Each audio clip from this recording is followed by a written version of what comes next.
தமிழுக்கு அமுதென்று பேர். அந்த தமிழ் இன்ப தமிழ் எங்கள் உயிருக்கு நேர். எல்லாரும் எப்படி இருக்கீங்க? ரொம்ப டல்லா இருக்கீங்க ஊருக்கு. நல்லா இருக்குங்கிறதே இவ்வளவு டல்லா சொன்னீங்கன்னா அப்புறம் நான் எப்படி தைரியமா பேசுறது? எல்லாரும் ஒரு முறை நல்ல ஒரு அரங்கம் நிறைந்த கைதட்டு கொடுத்து இன்னும் தூங்கிடல முழிச்சுக்கிட்டு தான் இருக்கோம் அப்படின்னு ஒரு நிரூபிச்சிட்டீங்கன்னா பேச்சை தொடங்கலான்னு நினைக்கிறேன். மகிழ்ச்சி. இந்த பேச்சுக்கு அண்ணன் பேசும்போது என்ன தலைப்பு கொடுக்கலாம் தம்பி? நாங்கள் அண்ணா நீங்களே கொடுத்துருங்க. என்ன தம்பி என்ன யோசிக்க வச்சுட்டீங்க அப்படின்னாரு அண்ணன். அதை நான் செய்ய வேணாம் தானே உங்கள்கிட்ட கொடுத்துட்டேன் அப்படின்னு. அப்புறம் அண்ணன் ஒரு 2-3 தலைப்பெல்லாம் கொடுத்தாங்க. வையத் தலைமைகள்ங்கிற தலைப்பில் இன்னைக்கு உரை நிகழ்த்தலாம் அப்படின்னு முடிவு செஞ்சோம். இந்த வையத் தலைமைகள்னா என்ன? இதுக்கு ஏதாவது ஒரு சுலபமான உதாரணம் உங்களுக்கு சொல்லணும்னு நினைச்சேன். ஏன்னா உதாரணங்கிற பேரில் நான் வாட்டில் ஏதாவது ஒன்று எடுத்துகிட்டு வந்து உங்களை பயமுறுத்திடக்கூடாது. சின்ன உதாரணம் என்ன வேணும் அப்படின்னா, வையத் தலைமைகள் என்ற 3 வார்த்தை வாக்கியத்திற்கு ஒரே வார்த்தை உதாரணம் காங்கேயம். அவ்வளவுதான். ஏன்னா இங்கே வந்ததுலேருந்து கவனிச்சுட்டே இருக்கேன். இந்தியா சுதந்திரம் அடையணும்னா என்ன செய்யணும்னு காந்தி சொன்னாரு. ஒரு கிராமம் எப்போது தற்சார்புடைய கிராமமாக தன்னிறைவு மேற்கொள்கிறதோ அப்ப அந்த கிராமம் எல்லா நகருக்கும் முன்னுதாரணமா இருக்கும், நாடு வல்லரசாயிரும் அப்படின்னார்.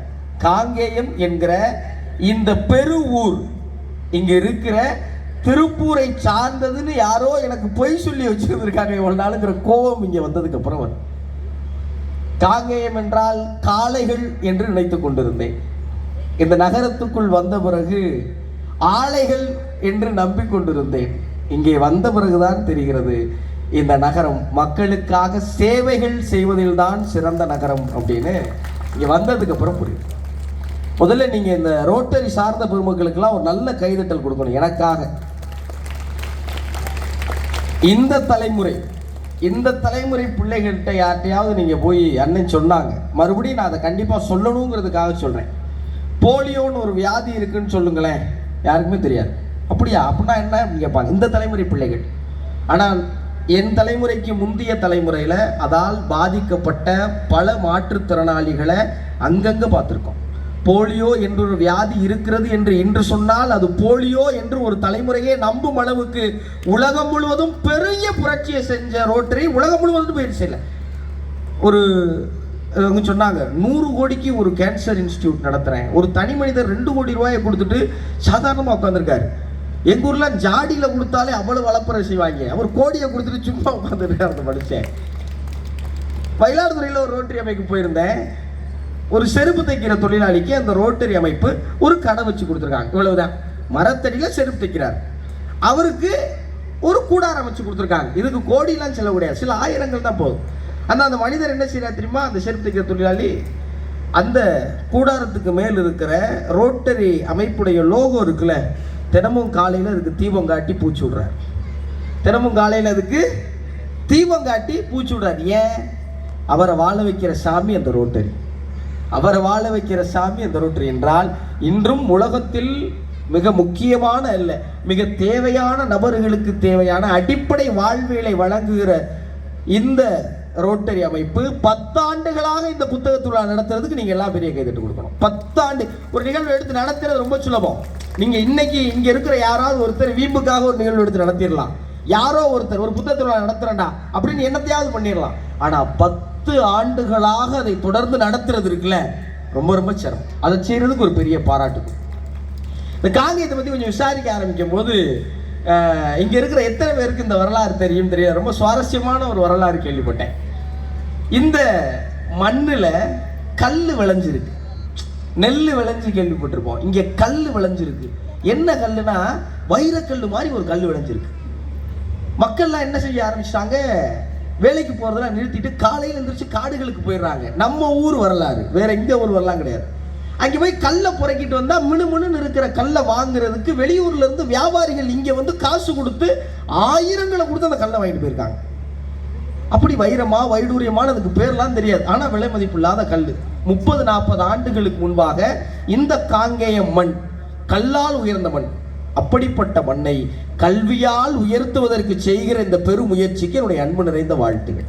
முதல்ல நன்றி என்னை கூப்பிட்டது. ஏன்னா இங்கே நிறைய பேர் வந்தோம், நான் பிக் பாஸ் பார்க்கல இவங்க சொல்ல எனக்கு பதக்குங்குது. அப்புறம் ஒரு நிம்மதி வந்துருச்சு. நல்ல வேலை பார்த்துட்டு தான் கூப்பிடாம விட்டுருப்பாங்க, ஒருக்கு பார்க்கறனால தான் கூப்பிட்டுருக்காங்க அப்படின்னு ஒரு நம்பிக்கை பிறந்துச்சு. யாரெல்லாம் பிக் பாஸ் பார்த்தீங்க கை வைப்புங்க. இல்ல யாரெல்லாம் நண்டு சிண்டோ பூரா பார்த்துருக்காங்க. யாரெல்லாம் பார்க்காத கை வைப்புங்க. சரி பரவாயில்ல, நீங்களாம் அட்டென்ஷன் பார்க்காத கூட தான் சார் பெருக்கூட்டமா இருக்கு. நல்லது, இப்படியே இருக்குங்க. இந்த பிக் பாஸ் நிகழ்ச்சி மேல ஒரு பெரிய விருப்பம் எனக்கு இல்லை. 2021க்கு முன்னாடி என்ன நிகழ்ச்சி, ஒரு பெரிய வீட்டுக்குள்ள ஏசி ரூமுக்குள்ள ஒரு 25 பேரை 20 பேரை போட்டு அடைச்சு காசு கொடுத்து என்னையா கலாச்சார சீர்கெடுப்புலாம் பேசிக்கிட்டு இருந்த பையனே நான். அப்புறம் ஊடகத்துக்குள்ள வந்த பிறகு மனித உளவியலை புரிஞ்சுக்கிறதுக்காக நடத்தப்படுகிற இந்த நிகழ்வை பற்றி ஆய்வு செஞ்சு அது குறித்து விமர்சனம் எல்லாம் பண்ணும்போது இதுக்குள்ள கலந்துக்கலான்னு ஒரு எண்ணம் வந்துச்சு. அப்புறம் தான் சொன்னாங்க ஜெயிச்சா 50 லட்சம் ரூபாய்ண்டு. அப்புறம் போக மாட்டோமா. அதுக்கப்புறம் தான் தெரியும் 33% டேக்ஸு அதெல்லாம் போக வச்சதான் வரும். அதை விடுங்க, அது வேற வகுத்தரிச்ச கதை. ஆனா இந்த பிக் பாஸ் என்கிற பெரு நிகழ்ச்சியில் பிக் பிரதர்னு அமெரிக்கால மேற்கு பகுதிகளில் ஆரம்பிச்சு அதை பின்பற்றி இந்தியாவில் எல்லா மாநிலத்திலும் ஒரு பிரபலமான தொலைக்காட்சி மட்டுமே நடத்துகிற, அந்த மாநிலத்துடைய பிரபலமான வியாபாரிகள் எல்லாம் அதற்கு முதலீடு செய்கிற, அந்த மாநிலத்திலேயே அதிகமான மக்கள் பார்க்கிற, அந்த மாநிலத்திலே அதிகமான பொருட்செலவால் ஏற்படுத்தப்படுகிற ஒரு நிகழ்ச்சியையும் தமிழ் வெல்லும் என்று ஒருவரால் நிரூபிக்க முடியும் என்ற நம்பிக்கை இருந்தால் அந்த நிகழ்ச்சிக்கு போனேன். நிச்சயமா எனக்கு ஓட்டு போட்ட ஆள் தமிழ் பேசுறாங்க, அந்த பயிலுக்கு போடியா ஓட்டுன்னு தான் போட்டாங்க. வேற எந்த காரணமே கிடையாது. பிக் பாஸ் நிகழ்ச்சியில வைய தலைமை கொள்வதற்கு காரணமாக இருந்த ஒரு சின்ன சீக்கிரட்டை உங்களுக்கெல்லாம் பகிர்ந்துட்டு போகணும் அப்படின்னு எனக்கு ஆசை. இப்பெல்லாம் வெளியில போகும்போது சில பிள்ளைகள் வந்து சார் கண்டிப்பா நானும் பிக் பாஸ்க்கு போவேன் அப்படிங்கிறாங்க. என்னடா ஐஏஎஸ் ஆவேங்கிற மாதிரி சொல்லிக்கிட்டு இருக்கீங்க. ஏன் பிக் பாஸுக்கு போவேன்னு அந்த பிள்ளைகள் சொல்றாங்கன்னா, பிக் பாஸ் என்கிற நிகழ்ச்சி ஒரு பெரும் கூட்டத்தை கவருகிற நிகழ்ச்சியா இருக்கு, நிறைய பேருடைய அன்பை பெறுகிற நிகழ்ச்சியா இருக்கு, ஒரு அடையாளத்தை ஏற்படுத்துகிற நிகழ்ச்சியா இருக்குன்னா அப்ப நான் இதை ஜெயிச்சு காட்டுறேன் சார் அப்படின்னு பிள்ளைகள் வந்து சொன்னாங்க. எனக்கு மகிழ்ச்சி என்ன தெரியுமா, நான் வந்து ஒரு கவர்ச்சிகரமான ஆள் கிடையாது. நான் கம்மியான ட்ரெஸ் போட்டுக்கிட்டு வந்தா நீங்களாம் பார்ப்பீங்களா, காங்கேயம் பஸ் ஸ்டாண்டில் கல்லை விட்டு எரிஞ்சு அப்படியே விரட்டி விட்டுருவீங்க. கரெக்டா? நான் ஒரு பெரிய ஒரு செலிபிரிட்டியா, ஒரு பெரிய ஹீரோவா, அதெல்லாம் ஒன்றும் கிடையாது. தலைமுடிய வந்ததுலேருந்து சிவரே நிற்க மாட்டேங்குது, பரட்ட மண்டையோடு வந்து நிற்கிறேன் அண்ணா மாதிரி உங்க முன்னாடி. ஆனால் ஒரு கவர்ச்சியான தோற்றம் இல்லாமல், ஒரு பெரிய பின்புலம் இல்லாமல், ஒரு பெரிய நட்சத்திர அந்தஸ்து இல்லாமல், வெறும் மொழியை மட்டும் வைத்துக்கொண்டு ஒரு ஆகச்சிறந்த நிகழ்ச்சியை வெற்றி பெற முடியும் என்றால் அதற்கு எது துணை செஞ்சிச்சு அப்படிங்கிறத உங்ககிட்ட பகிர்ந்துக்கணும்னு எனக்கு ஒரு பெரிய ஆசை. என்னாச்சுன்னா, நான் நேரத்தை பார்த்துட்டே இருந்தேன். சார் கூட சொன்னாங்க பிக் பாஸுக்கு நேரம் கிடைக்காம போயிடும். என்ன சிக்கல்னாங்க, ஐயா தென்கட்சிக்கோ சுவாமிநாதன் சொல்லுவார், நல்ல கூட்டம் கேட்குற கூட்டத்தை பார்த்துட்டா பேசுகிற ஆட்களுக்கு தலகால் புரியாதான், பேசிக்கிட்டே போயிடுவாங்களாம். ஒரு நாள் நான் பாருங்க வாட்ச் வச்சுருக்கேன், முன்னாடி செல்ஃபோன் வச்சுருக்கேன், நேரத்தை பார்த்துக்கிட்டே இருக்கேன். ஏன்னா லைட் வேற கம்மியாக இருக்குது, யார் கவனிக்கிறீங்க, இப்படி ஆட்டிக்கிட்டே இருக்கீங்க, நான் கவனிக்கிறீங்களா இல்லை கிறங்கி விழுகிறீங்களான்னு கண்டுபிடிக்கிறது சிரமம். இதுக்கிட்ட நேரத்தை வேற பார்த்துக்கிறேன். ஒரு ஆள் பேசிட்டே இருந்தாரா, ரொம்ப நேரம் பேசிட்டு இருந்தாரா, கீழே இருந்து கோபமா ஒரு ஆள் எந்திரிச்ச உடனே மன்னிச்சுக்குங்க நான் இன்னைக்கு வாட்ச் கட்டாமல் வந்துட்டேன், அதே நேரத்தை பார்க்கல அப்படின்னாராம். அப்போ அவர் சொன்னாராம், வாட்சதான் பார்க்கல, பின்னாடி இருக்க காலண்டரையாவது பார்க்கக்கூடாதாயா அப்படின்னாராம். அப்படி மணிக்கணக்கா இல்லாமல் நாள் கணக்காக பேசுகிற ஆட்கள்லாம் உண்டு. அப்படி பேசிடக்கூடாதுங்கிறதுக்கான எல்லா ஆயத்தங்களோடையும் நான் தயாராக இருக்கேன். அது என்னன்னா, பேச்சு கேட்கறதுக்கு உள்ள வச்சிருந்தாங்க திருவள்ளுவர் அரங்கம் அப்படிலாம் எழுதிருந்தாங்க. நான் நீங்க எல்லாரும் என்ன பண்ணிருங்க, ரொம்ப ஈஸியா இந்த புத்தக திருவிழா குழந்தைகளுக்கானது, குழந்தைகளை மேம்படுத்துவதற்கானது சத்தியமா கிடையாது. இது எல்லா பெரியவர்களுக்கானதும் கூட. இது எல்லா பெரியவர்களுக்கான, இங்க இருக்கிற எல்லாருக்குமானது. வெறுமனே நீங்க குழந்தைகளை போட்டு அந்த படம் வரைகிற புத்தகத்தை வாங்கி கொடுத்து நீங்க எந்த எஸ்கேப் ஆயிடக்கூடாது. இங்க இருக்கிற ஒவ்வொருத்தரும் இன்னைக்கு போகும்போது 50 ரூபாய்க்கோ 100 ரூபாய்க்கோ ஒரு புத்தகம் வாங்கிட்டு போகணும். ஏங்கிறத நான் இப்ப சொல்றேன், ஏங்கிறத நிச்சயமா நான் சொல்லிடுறேன். இந்த புத்தகத்துள்ளாக்கு வர்றதுங்கிறது இல்லை, இந்த மேடையில் உட்கார்றதுங்கிறது ஏன் அப்படின்னா, நீங்க எல்லாரும் ஆகா முத்துக்குறை வரப்போறாரு, அவர் பேச போறாருலாம் வந்திருக்க மாட்டீங்க. புத்தக திருவிழாக்கு போய் நாளையிலிருந்து நான் பெரிய மாமேதையாய போறேன்லாம் கிடையாது. ஒரு கதை சொல்லுவாங்க, தங்கச்சி ஏதாவது சொல்லுவார். ஒரு ராஜா என்ன பண்ணாராம், அந்த ஊர்ல சிறந்த வீரன் யாருங்கிறத தெரிஞ்சுக்கணும்னு நினைச்சாராம். சிறந்த வீரன் யாருன்னு தெரிஞ்சுக்கணும்னு நினைச்சு ஒரு பெரிய கொலை வெட்டியிருக்காரு. இந்த மேடையில இருந்து பின்னாடி இருக்கிற பதாக வரைக்கும் வச்சுக்கோங்களேன், ஒரு பெரிய கொலை வெட்டி அதுல விஷப்பாம்பு, விஷச்செடி, முதல்ல இங்க பூரா போட்டிருக்காரு. போட்டு ஒரு அறிவிப்பு கொடுக்குறாரு, இந்த குளத்துல யாரு இந்த கரையில குதிச்சு நீந்தி அந்த கரையில எந்திரிக்கிறானோ அவன் தான் தைரியமான ஆம்பளை. அவனுக்கு 100 ஏக்கர் நிலம் தரேன், வேணாமா? 1000 ஆடு தரேன், அதுவும் வேணாமா? என் பொண்ணையே தரேன் இருக்காரு. பொண்ணு பார்த்தா அவ்வளவு அழகு, எனக்கு லேடி கிட்ட போட்ட மாதிரி இருக்குன்னு வச்சுக்கோங்க. அவ்வளவு கியூட்டா இருக்கு அந்த பொண்ணு. இப்ப இதை பார்த்த உடனே என்ன பண்ணிட்டாங்க, எல்லா சுத்துப்பட்டு எல்லா ஊர்ல இருந்து வந்துட்டாங்க ஆண்கள். வந்து 1000 கணக்கில் நிக்கிறாங்க. வந்து குளத்தை பார்த்தோன்னே பூரா பேருக்கு டர்ரு. ஏன்னா உள்ள பாம்பு போங்குது, முதல்ல வாங்குது. இதுல குதிச்சு உசுர பிழை வைக்கிறது, உசுரோடையாவது வாழ்ந்துன்னா ராஜாக்கு ஒரே வருத்தம் ஆகி போச்சு. என்னடா ஒரு வீரன் கூட இல்லையா, ஒரு வீரன் கூட இல்லையா? உடனே உங்களை மாதிரி ஒரு ஆள், தனிப்பட்ட ஆள் சொல்ற, உங்களை மாதிரி எல்லாரும் நீங்க நினைச்சுக்கிறீங்க, ஒரு ஆள் சட்டான்னு குதிச்சிட்டார் குளத்துக்குள்ள. குதிச்சு பாம்பெல்லாம் தள்ளி விட்டு முதலையெல்லாம் முதிச்சு செடியெல்லாம் அத்தி எந்திரிச்சிட்டான். எந்திரிச்சா கைதட்டி கொண்டாடி முத்தம் கொடுக்குறாங்க. ராஜாக்கு மகிழ்ச்சி பொருட்களை கட்டி அணைக்கிறார் மேடையில் வச்சு. நீ தாண்டா வீரன், உன்னே தாண்டா தேடிட்டு இருந்தேன், என்ன வேணும்? 100 ஏக்கர் நிலம் வேணுமா? இல்லை வேணாம் ராஜா. சரி 1000 ஆடு வேணுமா? இல்லை வேணாம் ராஜா. ஓ ராஜகுமாரி, இல்லை வேணாம் ராஜா. கோவம் வந்துருச்சு அவர். என்னையா நிலம் வேணாம்னா ஆடு வேணாம்னா ராஜகுமாரி என்னதான்டா வேணும்? என்னை இவன் தள்ளி விட்டான்னு தெரிஞ்சான் ராஜா அப்படின்னு. அவன் வாழ்க்கையில் பல நேரங்களில் நம்ம இப்படி தான் வந்து சிக்கிறோம். இன்னைக்கு புத்தகத்துள்ளால நீங்கள் இப்படி தான் வந்து சிக்கியிருப்பீங்க, எனக்கு நல்லா தெரியும். தள்ளிவிடப்பட்டிருந்தாலும் கூட இந்த முதலைகளையும் பாம்புகளையும் விஷச்செடிகளையும் எப்படி சமாளிக்கிறது அப்படின்னு ஏதாவது 2 வார்த்தை உங்களுக்கு கொடுத்துட்டு போகணும்ல. ரொம்ப சுலபம். ஏன் வாசிக்கணும்? வையத்தலைமை கொள்வதற்கு என்ன செய்யணும்? வாசிக்கணும். வையத்தலைமை ஒரு வார்த்தை தான். இந்த ஒரு வச்சரி ஏன் வாசிக்கணும்? ரொம்ப சாதாரணமாக நீங்கள் ஒரு எக்ஸ்பெரிமெண்டலாகவே இதை செஞ்சு பாருங்க. யார்கிட்டையாவது போய் சார் ஒரு 500 ரூபா இருக்கா அப்படின்னு கேளுங்களேன். கூசாமல் இல்லைன்றாங்க நம்ம ஆட்கள். பையில தான் இருக்கும், இல்லைன்றாங்க.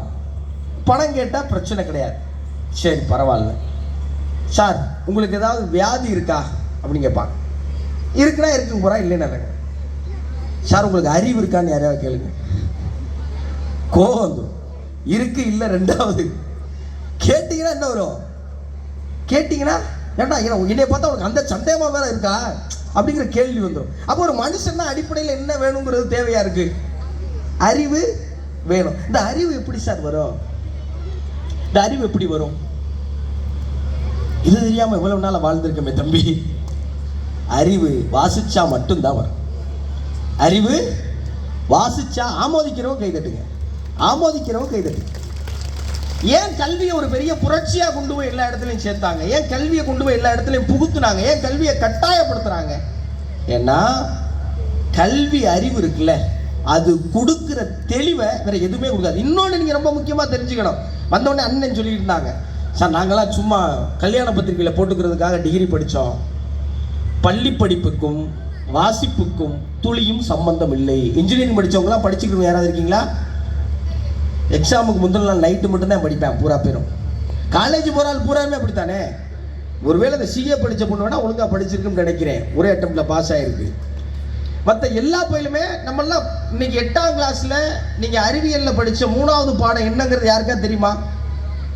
8ஆம் கிளாஸ் விடுங்க, 12ஆம் கிளாஸில் நீங்கள் எடுத்த குரூப்பில் ஏதாவது ஒரு கேள்வி கேட்டால் இன்னைக்கு பதில் சொல்ல முடியுமா? சிரிச்சுட்டு நகர்ந்து போயிடுவோம். அப்போ கல்விக்கும் அறிவுக்கும் என்ன இல்லை? சம்பந்தம் இல்லை. அப்போ எதுதாப்பா அறிவு? கல்வியை கடந்து நீங்கள் சேர்க்கிறது இருக்குல்ல, அதான் ஒன்றும் இல்லை. இப்போ அறிவுனா ரொம்ப நீங்கள் சிரமப்படலாம் வேணாங்க. ஒரு ஊரில் ஒரு ஆள் 100 கோழி வச்சுருந்தாங்க, 100 கோழி வச்சுருந்தாங்க.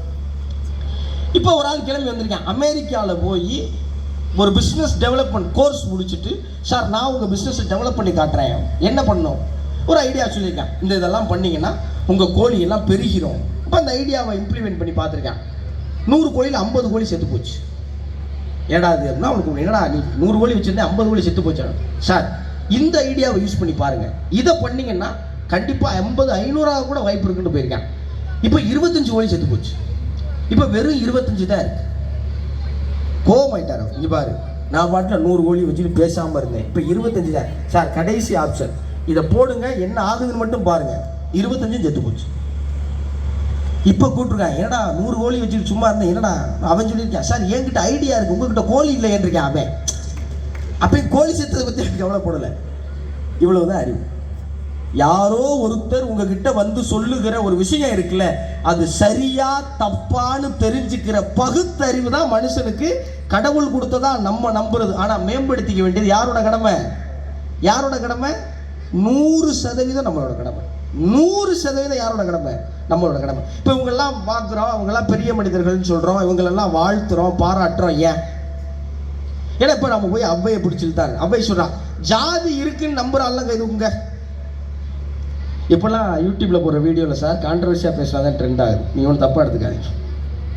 ஜாதி இருக்குன்னு நினைக்கிற ஆள் கைவுங்க. சரி, ஒரே ஆள் நான் மட்டும்தான் சொல்றேன்னு வச்சுக்குவோம். இது நான் சொல்லலை, எனக்கு அவ்வை சொன்னது. யார் சொன்னது? அவ்வை என்ன சொல்றா? 2 சாதி இருக்குன்றா. அது என்ன 2 சாதி? என்ன சாதி? ஆண் சாதி பெண் சாதியா? இல்லை, அவ்வை வேற சொல்றான். மேலே கீழேன்னு வச்சுக்கலாமா? சொன்னா அடிப்பாங்களேப்பா. அவை மேலே கீழே தான் சொல்றா. சாதி 2 ஒழிய வேறில்லை சாற்றென்றால் நீதி வலுவா நெறிமுறையின் மேதினியில் இட்டார் பெரியோர் இடாதார் இழிகுலத்தோர்ங்கிறா. யாரா? இட்டார் பெரியோர் இடாதார் இழிகுலத்தோர். இட்டார்னா யார்? கொடுக்கிறவன் பெரியவன். எதை கொடுக்கிறவன்? காசு கொடுக்கிறவன் மட்டும் இல்ல, இந்த சமூகத்திற்காக உழைப்பை கொடுக்கிறவன் பெரியவன் தான். யாரோ ஒருத்தனுக்கு உங்களால முடிஞ்ச கொஞ்சோண்டு அறிவை கொடுத்தாலும் நீங்க என்னதான் பெரியவன். வாங்குறவன் சின்னவன் சொல்லல, ரொம்ப தெளிவா நீங்க, இதுதான் தமிழுடைய அழகு. ஒவ்வொரு வார்த்தையிலையும் அவ்வளவு தெளிவு இருக்கும். வாங்குறவன் சின்னவன் இல்ல, கொடுக்காதவன் தான் சின்னவன். புரிஞ்சுக்கிட்டீங்களா? கொடுக்காதவன் தான் சின்னவன். அன்னை தெரசா என்ன பண்ணாங்களாம், இந்த வீட்டிலே ரொம்ப கஷ்டப்படுற ஒரு ஒரு வீட்டுக்கு போய் சாப்பாடு கொடுக்கணும்னு போனாங்களாம். ஒரு வீட்டில் ஒரு அம்மா 4 குழந்தைங்க, ஒரு வாரமா சாப்பிடல, வாடி போய் கிடக்க அந்த குடும்பம். அவங்கள பார்த்து உங்களுக்கு நான் கொஞ்சம் அரிசி பருப்பு தர்றேன் அப்படின்னு சொல்லி அந்த அம்மா கொடுத்துருக்காங்க. கொடுத்துட்டு கொஞ்ச நேரத்தில் பார்த்தா அந்த அம்மாவை காணோம். அன்னை தெரசாக்கு ஒரே ஆச்சரியம், என்ன அரிசி பருப்பு வாங்கிட்டு அந்த அம்மா எங்கே ஓடி போயிடுச்சு, பிள்ளை குட்டிகளுக்கு சோறாக்காம அப்படின்னா. கொஞ்ச நேரம் கழிச்சு அந்த அம்மா வருது. எங்கேமா போயிருந்தீங்க அப்படின்னு கேட்டப்ப அந்த அம்மா சொன்னாங்களா, என்னை மாதிரியே பக்கத்து வீட்லேயும் ஒரு அம்மா ரொம்ப சிரமப்படுறாங்க, அதே பாதி அவங்களுக்கு கொடுக்க போனேன்னு அந்த அம்மா சொன்னாங்க. இவதான் இட்டார் பெரியோர் இடாதார் இழிகுலத்தோர். அதான் நம்மளே அள்ளி வச்சுக்கோ. நம்மளே கொரோனா காலத்துல நம்ம ஆட்களுக்கு நம்ம கொடுக்க வேண்டிய பெரிய பயிற்சியா என்ன தெரியுமா இருந்துச்சு? அரிசி பருப்பு பால் கிடைக்கல. நம்ம புகுத்த வேண்டிய பெரிய அறிவா என்ன இருந்துச்சு தெரியுமா? தயவு செஞ்சு கடைக்கு போய் மொத்தமா ஜாமான் வாங்காதீங்க, உங்களுக்கு அப்புறம் வர்றவங்க வாங்குறதுக்கு பொருள் இல்லாம போயிருங்கிறத சொன்னமா இல்லையா? சொன்னமா இல்லையா? இந்த அடிப்படை அறிவை புகுத்துவதற்கு கூட இட்டார் பெரியோர் இடாதார் இழிகுலத்தோர்னு எங்கேயோ அவ்வை சொன்னதை படிக்க வேண்டியது இருக்கு. இதை படிச்சதுனால தான் ஒரு சமூகம் மேலே வந்துச்சு. இதை படிச்சதுனால தான் ஒரு சமூகம் அங்க இருக்கிற எல்லாருக்கும் நான் சொல்றது, தயவு செஞ்சு இந்த குழந்தைகள் எல்லாருக்கும் ஒரு வாரத்துக்கு ஒரே ஒரு திருக்குறள் சொல்லிக் கொடுங்க. நீங்க வேற ஒண்ணுமே சொல்ல வேண்டாம். உங்க பிள்ளைகள் அறிவான பிள்ளைகளா. இன்னைக்கு எல்லாரும் என்ன நினைக்கிறோம்? டாக்டர் ஆயிரணும், இன்ஜினியர் ஆயிரணும், அதாயிரணும், இதாயிரணும், சயின்டிஸ்ட் ஆயிரணும், ஏதாவது ஆயிரம் நினைக்கிறேன். அவன் பூரா நம்மளை விட்டு போயிடுவேன். உங்க பிள்ளைகளை அறிவாளர்களாக மாட்ட முயற்சி பண்ணு.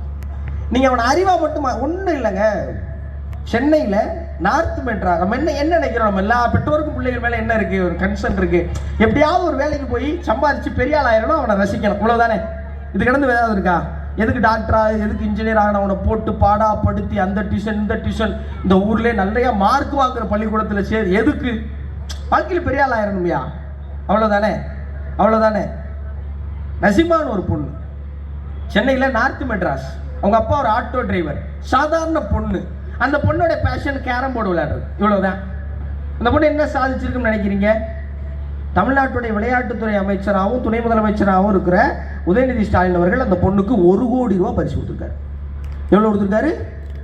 1 கோடி ரூபாய். ஏன் சார் கொடுத்தாருன்னா, ஒன்றும் இல்லை, அந்த பிள்ளை ஒரு இன்டர்நேஷனல் கேம்ஸில் போய் இந்தியாவை ரெப்ரசென்ட் பண்ணி தமிழ்நாடு சார்பாக விளையாடி 3 தங்கப்பதக்கம் வாங்கிட்டு வந்துச்சு. ஒரு ஆட்டோ ஓட்டுநருடைய வட சென்னையில் இருக்கிற ஒரு சாதாரண ஏழை குடும்பத்தில் பிறந்த ஒரு 19 வயசு புள்ள அதுக்கு தெரிஞ்ச அறிவை வச்சு, அது ஐஏஎஸ் ஆகலை, கலெக்டர் ஆகலை, டாக்டர் ஆகலை, பைலட் ஆகலை, சயின்டிஸ்ட் ஆகலை, ஒன்றும் ஆகலை. அதுக்கு பிடிச்ச அறிவை போய் செயல்படுச்சு. அந்த பிள்ளைக்கு 1 கோடி ரூபாயை தமிழ்நாடு அரசாங்கம் கொடுத்துச்சு. அப்போ உங்க பிள்ளைக்கு அறிவை கொடுக்க வேண்டிய ஒன்றும் இல்லை, எப்படி பேசணும்னு சொல்லுதுங்க திருக்குறள். எப்படி பேசணும்? கேட்டார் பிணிக்கும் தகைவாய் கேளாரும் வேட்பு மொழிவதாம் சொல் அப்படின்னு சொல்லி திருக்குறள். ஒன்றும் புரியலையப்பா, தமிழ்ல பேசுப்பா அப்படின்னு நீங்க சொல்றதுனா எனக்கு புரியுது. இந்த தமிழ்ல பேசுறது எப்படின்னு வள்ளுவர் சொல்றார். கேட்டார் பிணிக்கும், கேட்கிற ஆள்லாம் கட்டி போடுற மாதிரி இருக்கணும் அவர் பேச்சு. நான் முடிச்சுட்டு இறங்கும்போது நீங்க எல்லாம் சேர்ந்து இந்த கயித்துல கட்டி போட்டக்கூடாதுன்னே, இதுக்கப்புறம் எங்கேயா பேசுவேன் நீ கொண்டே விடணும், அப்படி செய்யக்கூடாது, உங்களை கட்டி போடணுமா. அடுத்து பாருங்க, ரொம்ப அழகாச்சு. கேட்டார் பிணிக்கும் தகைவாய் கேளாரும் வேட்பு மொழிவதாம் சொல். யாராவது நம்மளை பிடிக்காதவங்க இருப்பாங்கல்ல, அங்கேயே நிப்பெல்லாம் ஒரு ஆள் பேசுற கேட்கறதுக்கு உட்காந்து காயவார். அப்படி யாராவது ஒரு ஆள் வந்து நின்றாலும் நல்ல வேலை பயந்துட்டேன், பின்னாடி ஒரு அக்கா அங்கிட்டு யாருக்கோ கை காமிக்கிறாங்க, நான் இருந்தாலும் பிடிக்காம வந்திருக்கேன்னு சொல்லிட்டாங்களோன்னு மிரண்டுட்டே ஒரு நிமிஷம். கேளாரும் வேட்பு மொழிதான். கேட்காத ஆளு கூட உட்கார்ந்து பரவாயில்லையே, முகரக்கட்டை நல்லா இல்லாட்டி ஏதோ 2 வார்த்தை நல்லா பேசுறாண்டே அப்படின்னு சொல்ற மாதிரி ஒரு பேச்சு இருக்கணுமா. இதை இப்படி நீங்க எல்லாத்தையும் வாசி. ஒன்றும் இல்லைங்க, எனக்கு ரொம்ப பிடிச்ச பாரதிதாசனுடைய ஒரு கவிதை இருக்கு, படி. இவ்வளவுதான் தலைப்பு. கவிதை பேர் என்ன? படி. என்ன படிக்கணும்? இப்ப நமக்கெல்லாம் என்னப்பா சும்மா வாசிக்கிற எதனா வாசிக்க சொல்ற? பாரதிதாசன் சொல்றார், படி, சங்கத்தமிழ் நூலை படி, முறைப்படி நூலை படி, காலையில் படி, கடும்பகல் படி, மாலை இரவு பொருள்படும்படி, கற்பவை கற்கும்படி, வள்ளுவன் சொன்னபடி கற்கத்தான் வேண்டும், அப்படி கல்லாதோர் வாழ்வது எப்படி, அறம்படி பொருளைப்படி, அப்படியே இன்பமும் படி, இறந்த தமிழ் நான்மறையும் பிறந்தது என்று சொல்லும்படி, அகப்பொருள் படி, அதன்படி புறப்பொருள் படி, புக படிப்படியாய் புலமை வரும் என் சொற்படி, சாதி எனும் தாழ்ந்தபடி நமக்கெல்லாம் தள்ளுபடி, சேதி அப்படி வந்தபடி தீமை வந்துடுமே மறுபடி, பொய்யிலே கார்படி, புரட்டிலே முக்கார்படி, வையகம் ஏமாற்றும்படி, வைத்துள்ள நூட்களை ஒப்புவது எப்படி, படி தொடங்கையில் வருந்தும்படி, இருப்பினும் ஊன்றிப்படி, அடங்கா இன்பம் ஆகும் என்ற சான்றோர் சொற்படி அப்படின்னு முடிக்கிறாரு பாரதிதாசன். இப்ப கைதட்டின யாருக்குமே இந்த பாட்டு புரிஞ்சிருக்காதுன்னு எனக்கு நல்லாவே தெரியும். ஆனாலும் என்ன நம்பிக்கையோட சொல்றேன் தெரியுமா, இதுக்கப்புறமா யாராவது போய் இதை எடுத்து படிச்சிட மாட்டீங்களான்னு ஒரு சின்ன ஏக்கம். நீங்க என்ன செஞ்சிரு வாசிப்பு. இப்ப இந்த பாட்டு எழுதுன்னு பாரதிதாசங்க. இப்ப பாரதியை ஏன் பிடிச்சிருக்கு? பாரதி தான் என்ன பண்றாரு, மேலோர்களை, மன்னர்களை, பெரிய பெரிய அதிகாரிகளை புகழ்ந்துகிட்டு இருந்த கவிதையை எடுத்துட்டு வந்து சாதாரண ஆள் கையில கொடுத்தாரு. நீ வா பாப்பாலாம் ஓடியா. பாப்பான்னா நம்ம நினைச்சுக்கிறோம் நம்ம வீட்டுல பொம்பளை பிள்ளை பிறந்தான் பாப்பான். பாப்பான்னு யார் தெரியுமா சொல்றாரு? நம்ம எல்லாரையும் பாப்பா வாக்குறாரு பாரதி. நம்ம எல்லாரையும் பாப்பா வாக்கு. என்ன சொல்றாரு? ஓடி விளையாடு பாப்பா, நீ ஓய்ந்திருக்கலாகாது பாப்பா, கூடி விளையாடு பாப்பா, ஒரு குழந்தையை வையாதே பாப்பா. அதுக்கப்புறம் நம்ம படிக்கல பாப்பா. கரெக்ட் தானே? அந்த மனுஷன் சொல்றேன், சாதிகள் இல்லையடி பாப்பா, குல தாழ்ச்சி உயர்ச்சி சொல்லல் பாவம். எப்படி? சாதிகள் இல்லையடி பாப்பா, குல தாழ்ச்சி உயர்ச்சி சொல்லல் பாவம், நீதி உயர்ந்த மதி கல்வி, அன்பு நிறைய உடையோர் மேலோர் அப்படிங்கிறான். மேலோர்னா நீ யாரும் ஒரு BMW ஆடியில போயிட்டா அவர் மேலோரா இல்ல, ஒரு பெரிய ஆள் அவர் பின்னாடி ஒரு 1000 பேர் போயிட்டாங்களா அவர் பெரிய ஆளா இல்ல. நீதி எவங்கிட்ட நீதி இருக்கும் அவன் தான் நீதி, உயர்ந்த மதி கல்வி, அன்பு நிறைய உடையோர் மேலோர். அடுத்து ரொம்ப அழகா சொல்ற. இது ஏன் அந்த பாப்பா, நீங்க நம்ம இந்த வீட்டுல எல்லாம் இன்னைக்கு நிறைய பள்ளிக்கூடத்துல வேறு இடங்கள்ல பெண் பிள்ளைகளுக்கு நடக்கிற அக்கிரமத்தெல்லாம் பார்க்கும்போது, செய்தியில வாசிக்கும் போது நெஞ்சு கொதிக்குது இல்ல, நெஞ்சு கொதிக்குது இல்ல. 6 மாசமா ஒரு பெண் பிள்ளைக்கு இங்க ஒரு அக்கிரமம் நடந்திருக்கேன், அந்த பிள்ளை ஏன் சொல்லவே இல்லை? ஏன்னா அந்த பிள்ளை பாரதியை படிக்கல. பாரதி சொல்றேன், பாதகம் செய்வோரை கண்டு நீ பயங்கொள்ளலாகாது பாப்பா.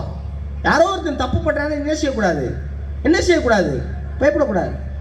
மோதி மிதித்து விடு பாப்பா, அவர் முகத்தில் உமிழ்ந்து விடு பாப்பாங்கிறான். எப்படி?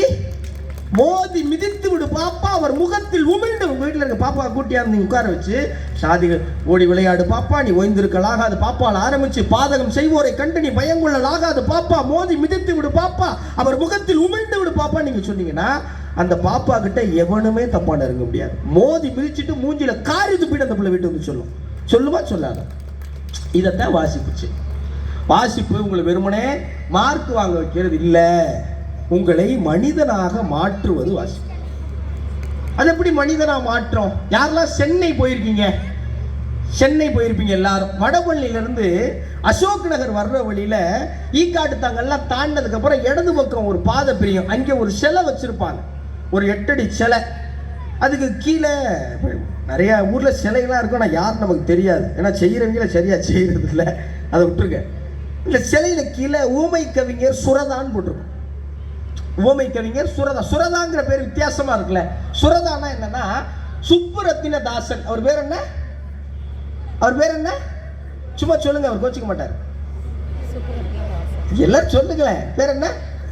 கடைசியில கட்டம் போட்டா சட்டண்ணே, அவர் பேர் என்ன? சுப்புரத்தி. அவர் ஒளிகிறார். என்ன தான் சொல்றேன், பயப்படாங்க, கிளம்பிய போயிட்டார். அண்ணே காலில் விழுகிறேன், போகாதீங்க. சுப்புரத்தின தாசன் யாருன்னா தஞ்சாவூர் மாவட்டத்தில் சிக்கல்னு ஒரு கிராமம். ஊர் பேரே சிக்கலான கேட்கக்கூடாது, வச்சிருக்காங்க, நம்ம என்ன செய்ய முடியும். அந்த ஊர்ல ஒரு டீ கடைக்கு டீ குடிக்க போறார். அங்கே ஒரு கருப்பு துண்டு போட்ட ஆளு டீ ஆத்திக்கிட்டே ஒரு பாட்டு பாடுறார், பாரதிதாசனுடைய பாட்டு. ஓடப்பராய் இருக்கும் ஏழையப்பர் உதயப்பர் ஆகிவிட்டால் ஓர் நொடிக்குள் ஓடப்பர் உயரப்பர் எல்லாம் மாறி ஒப்பப்பர் ஆகிவிடுவார் உணரப்பாணி. இதான் அந்த பாட்டு.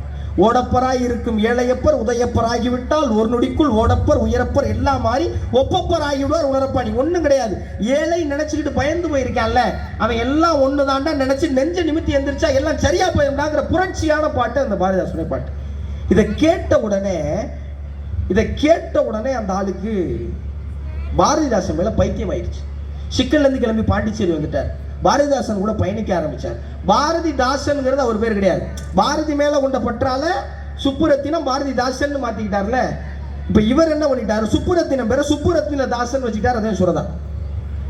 ஒரு சாதாரண பாட்டை படிச்சா அது உங்களை காலத்தால் அழியாத சிலையாக சென்னையில் வைப்பதற்கு பயன்படும். நீங்க சுரதாவுக்கு எதிர்த்தோம். இதுதான் வாசிப்பு செய்யும். வாசிப்பு என்ன செய்யுமா, இதைத்தான் செய்யும். ஒன்றும் இல்லை, நீங்க ஒரு தொழில் பண்றீங்க. எதுக்கே வாசிக்க, நான் சொன்னேன்ல, இங்க இருக்கிற ஒரு 50 வயது நபர், ஒரு யாரோ ஒருத்தர் இருக்கார், இங்க ஒரு அரிசி மில் வச்சிருக்காரு, இல்ல ஒரு சின்னோண்டு ஒரு எண்ணெய் மண்டி வச்சிருக்காருன்னு வச்சுக்கோமே, ஏப்பா வாசிக்கணும்? இப்ப இறையன்பு சார் 150 புத்தகம் எழுதியிருக்காருங்க. எத்தனை புத்தகம் எழுதியிருக்காரு? தமிழ்நாட்டுடைய சீஃப் செக்ரட்டரியா இருந்த இறையன்பு சார். இப்போ நம்மளாம் புத்தகம் சாரி எனக்கு டைம் இல்லை அப்படிங்கிறோம். என்ன இல்லை, புத்தகம் வாசிக்க 2 புள்ள பாத்தியா, இதை வளர்க்கறதுக்கே என் காலம் போயிருச்சு அப்படிங்கிறோம். சார் பொண்டாட்டி பிள்ளைலாம் யார் தம்பி பார்க்கறது, புத்தகம் தூக்கி வாசிக்கிட்டு இருந்தான் இப்படிலாம் சொல்றோம்ல. தமிழ்நாட்டுடைய சீஃப் செக்ரட்டரியா இருந்த இறையன்பு 150 புத்தகம் எழுதினார். அப்ப அந்த மனுஷன் எத்தனை புத்தகம் வாசிச்சிருப்பார்? 10,000 மைல் பயணம்னு அவருடைய ஒரு புத்தகம் இருக்கு. ஒரு 10,000 புத்தகத்தை படிச்சிருப்பார் அந்த புத்தகம் எழுதுறதுக்கு அந்த மனுஷன்.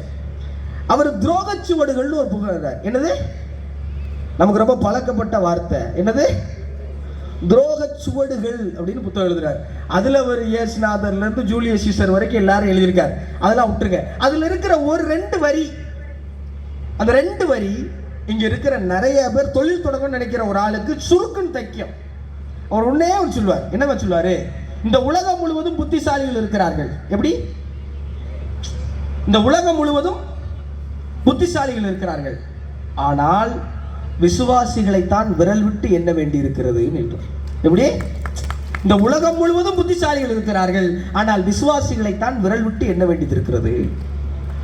இதை வாசிச்ச ஒருத்தர் தொழில் தொடங்கும் போது புத்திசாலியா இருக்கிற ஒருத்தரை வேலைக்கு வைப்பாரா, விசுவாசியா இருக்கிற ஒருத்தரை வேலைக்கு வைப்பாரா? புத்திசாலியா இருக்கிறவன் என்ன செய்வேன், ஒரு பெரிய நிறுவனம் பேர் சொல்லல சார், ஒரு பெரிய இப்போ ஸ்கேம்ங்கிற வார்த்தையெல்லாம் அவங்களுக்கு ரொம்ப பழக்கமாயிருச்சுல. வெளி உலகத்துக்கு தெரியாத ஒரு ஸ்கேம், ரொம்ப இன்ட்ரெஸ்டிங்காக இருந்துச்சு, உங்கள்கிட்ட சொல்லணும்னு நினைக்கிறேன். ஒரு பெரிய நிறுவனம், அந்த நிறுவனத்துடைய பல்வேறு தொழில்களில் நகை தொழிலும் ஒன்று. அந்த நகை கடையில் வேலை செஞ்ச ஒரு 3 பேர் சேர்ந்து 5 ஆண்டுகளில் 16 கோடி ரூபா அடிச்சிருக்காங்க சார்.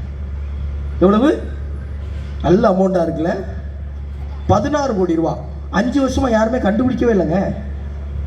5 வருஷமா பெரிய நிறுவனத்தில் 16 கோடி ரூபா 3 பேர் சேர்ந்து யாருமே கண்டுபிடிக்கல. எப்படி தெரியுமா? நகை சீட்டெல்லாம் கட்டுவோம்ல, நம்ம நகைச்சீட்டு. சில பேர் 3 மாசம் 4 மாசத்துக்கு அப்புறம் என்ன செய்ய மாட்டோம், சில என்ன பண்ண மாட்டோம், இந்த அமௌண்ட்டை பூரா அடிச்சிருக்காங்க, இந்த அமௌண்ட்டை பூரா அடிச்சிருக்காங்க. அடிச்சா கடைசியில் அக்கௌண்ட்ஸ் வரும்போது பார்த்தா அந்த காணோம். என்னடான்னு கேட்டதுக்கு 3 சொல்லியிருக்கான். இது நான் உங்கோட்டு காசா அப்படின்னு கேட்டிருக்காங்க. என்ன கேட்டிருக்காங்க? அந்த 3 பேருக்குமே கை தட்டலாம். அதுக்கப்புறம் இந்த 3 பேரையும் மொங்குன்னு மொங்கியிருப்பாங்க, அது வேற விஷயம். இதை தான் துரோகச்சுவடுகளில் யார் எழுதியிருக்கா? இறையன்பு எழுதியிருக்கார். இங்கே யாரு தேவை? புத்திசாலிகள் இல்லை. யார் தேவை? விசுவாசிகள் தான் தேவை. இப்படி இங்க இருக்கிற அம்மா, இங்க இருக்கிற அப்பா, இங்க இருக்கிற பையன் எல்லாருமே என்ன பண்ணணும்? படிக்கணும். சுயசிவம் ஐயா ஒரு புத்தகத்தில் படிச்ச ஒரு வாசகத்தை பதிவிட ரொம்ப அழகா இருந்துச்சு. சொத்துனா என்ன? அசைகிற சொத்து, அசையா சொத்து, அது இது எல்லாம் இருக்குல்ல. இப்போ வந்ததுலேருந்து அந்த ஆத்மா அமைப்புக்கு நீங்கள் எல்லாம் ஒரு நல்ல கைதட்டு கொடுக்கணும். ரொம்ப மகிழ்ச்சியாக இருந்துச்சு அது கேட்குறப்ப. உயிரோட இருக்கிறவனுக்கு செய்கிறது சேவை, உயிரோட இல்லாதவனுக்கு அது ரொம்ப ரொம்ப தேவை. அது யாருமே செய்ய கிடையாது. அதான் சொல்லுவாங்க, ஒரு கவிதையாவே சொல்லுவாங்க, எங்கள் ஊர் பிரசிடென்ட் செத்து போனார், ஊரே வந்து எங்கள் ஊர் பிரசிடென்டின் நாய் செத்து போனது, ஊரே வந்து நின்றது. பிரசிடென்ட் செத்து போனார், ஒரு நாயும் வரவில்லை. எப்படி? பிரசிடென்டின் நாய் செத்து போனது, ஊரே வந்து நின்றது. பிரசிடென்ட் செத்து போனார், ஒரு நாயும் வரவில்லை. அது இருக்குல்ல, அது ஒருத்தர் எப்படி வாழ்ந்தான் வாழலை, 4 பேர் சொல்ற மாதிரி பேசுற மாதிரி வாழணுமாங்கல்ல. அந்த 4 பேர் யாராவது செத்து போடும்போது தூக்கி போடுறவன் இவடெல்லாம் தூக்கி போட்டா பாவம் வந்துருந்தாரு ஓடிடுவாங்கல்ல. அப்படி இல்லாம ஒரு 4 பேர் பாவம் யாருக்கும் தொந்தரவு இல்லாமல் வாழ்ந்தானே தூக்கி போடுற மாதிரி வாழ்ந்துவான். அதுதான் அந்த பழமொழிகளுக்கெல்லாம் இருக்குன்னு பின்னாடி. இப்ப அது செய்யறது இருக்குல்ல, அந்த விஷயம் இருக்குல்ல, அந்த சொத்துங்கிறத கேட்டுட்டு இருந்தேன் இல்லையா. சொத்துனா எதுனா, நீங்க வாழற காலத்துல எதை அனுபவிக்கிறீங்களோ அதுதான் சொத்து. நீங்க சேர்த்து வச்சது உங்க சொத்தே கிடையாது. நல்லா கை தட்டுங்க, அப்பதான் புரியும் உங்களுக்கு. நீங்க அனுபவிக்கிறதுனா என்ன? 1 கோடி ரூபாய் எடுத்துட்டு போய் உல்லாசமா இருக்கிறது இல்ல. யாராவது ஒருத்தர் கொடுத்து ஆசீர்வாதம் வாங்குறது யாரு அனுபவிச்சதுதான்? நீங்க அனுபவிச்சதுதான். அப்ப சொத்துங்கிறது என்னவா? சொத்துங்கிறது என்னவா? நீங்க அது ஒரு அழகான கதை சொன்னார் சுயசிவம் ஐயா தான். ஒருத்தர் என்ன பண்ணாரா, இந்த கஞ்சப்பு எச்சு கையால காக்கா வரட்ட மாட்டாங்கன்னு சொல்லுவாங்கல்ல நம்ம ஊர்ல. அப்படி ஒருத்தர் என்ன பண்ணாரா, வெத்தலை பெட்டியில நல்ல வெத்தலையா சாப்பிட மாட்டாராம். தேஞ்சு போய் அழுகி போன வெத்தலையெல்லாம் இருக்குல்ல, இது வீணா போயிருமே அதாவது சாப்பிடுவாராம். இப்ப மறுநாள் நல்ல வெத்தலை என்ன ஆயிரும்? அது காஞ்சு போயிடும். அந்த ஆளுக்கு அது தெரியாது. அவன் காஞ்ச வெத்தலையாவே சாப்பிட்டுருக்கான். காஞ்ச வெத்தலைங்கிறது எக்ஸாம்பிள் தான் அந்த ஆளுடைய வாழ்க்கை முறைக்கு. காஞ்ச வெத்தலையாவே சாப்பிட்டு கடைசியாக செத்து போயிருக்கான். இப்ப செத்து அந்த ஆளை அந்த நாற்காலியில் உட்கார வச்சிருக்காங்க. இப்ப இறுதி சடங்குக்கு அந்த சமூகத்தில் வெத்தலை மடிச்சு வாயில வைக்கிறது பழக்கம். அப்ப அங்க இருக்கிற அந்த வேலை செய்யற வெத்தலையை மடிச்சிருக்காரு. உடனே வேமா வந்து மூத்த பையன் கையை பிடிச்சிருக்கான். அந்த வெத்தலையை மடிக்காதீங்க, காஞ்ச வெத்தலையை மடிக்க, அதான் எங்க அப்பாவுக்கு பிடிக்கும் இருக்கான். காஞ்ச வெத்தலையை மடிக்க, அதான் எங்க அப்பாவுக்கு பிடிக்கும் இருக்கான். அதனால பிடிக்கும்னே நம்பியிருக்காங்க எல்லாரும். இப்படி வாழ்றது என்ன இல்ல, வாழ்க்கை இல்ல. அப்துல் கலாம் சார் தான் சொல்லுவார், உங்கள் குழந்தைகள் ஊனமாக இருந்தால் சொத்து சேர்த்து வையுங்கள், சொத்து சேர்த்து வைத்து உங்கள் குழந்தைகளை ஊனமாக்கி விடாதீர்கள் அப்படின்னு சொல்லுவாங்க. இதெல்லாம் இதை வந்து 70 வயசுல இருக்கிற ஒருத்தர் அதுதான் வாசிக்கணும். இதை யார் வாசிக்கணும்? யார் வாசிக்கணும்? 70 வயசுல இருக்கிற ஒருத்தர் வாசிக்கணும். சும்மா போங்க, உள்ள போய் 4 நாள் வாங்க, 4 நாள் வாங்க, சும்மா போங்க, ஏதாவது ஒரு புத்தகத்தை வாங்குங்க. இங்க இருக்கிற எத்தனை பெற்றோர்களுக்கு உங்க பிள்ளைகள் புத்தகம் வாசிக்கணும்னு ஆசை இருக்கு? என்ன எப்படி தூக்குறீங்க? அந்த ஆசையெல்லாம் எனக்கு இருக்குங்கிறீங்களா? எல்லாருக்கும் ஆசை இருக்கு. சரி, உங்க பிள்ளைகளை புத்தகம் வாசிக்க வைக்கணும்னா என்ன செய்யலாம்? ஏதாவது ஐடியா இருக்கா யார்ட்டையாவது? சரி, இப்படி வரேன். எத்தனை பெற்றோருக்கு உங்க பிள்ளைகள் செல்போன் யூஸ் பண்றதை குறைக்கணும்னு ஆசை இருக்கு? விருக்குன்னு தூக்குறாங்க அந்த அம்மா, சேருலாம் பறக்குது. சார், உங்களுக்கு இருக்குல்ல அந்த ஆசை? உங்க பிள்ளைகள் செல்போனை பயன்படுத்தாம இருக்கணும் வைங்களேன், என்ன செய்யணும்? வெளியில போய் விளையாடணும். பிள்ளை கருத்து போயிருன்னு விட மாட்டீங்க, அப்ப வேற என்ன செய்யறது? புத்தக வாசிப்பின் மேல ஒரு பெரிய ஈடுபாட்டை உண்டாக்கணும். என்ன செய்யணும்? என்ன செய்யணும்? உண்டாக்கணும். புத்தக வாசிப்பின் மேல பெரிய ஈடுபாடை பிள்ளைகளுக்கு உண்டாக்க என்ன செய்யறது? என்ன செய்யறது? என் பையன் வாசிக்கவே மாட்டான். வீட்டுல எத்தனை புத்தகம் வச்சிருக்கீங்க? அதே வாசிக்க மாட்டாங்க, அப்புறத்துக்கு புத்தகம். முதல்ல பிள்ளைகள் வாசிக்கணும்னா அதுக்கான சூழலை உருவாக்கணும். என்ன பண்ணணும்?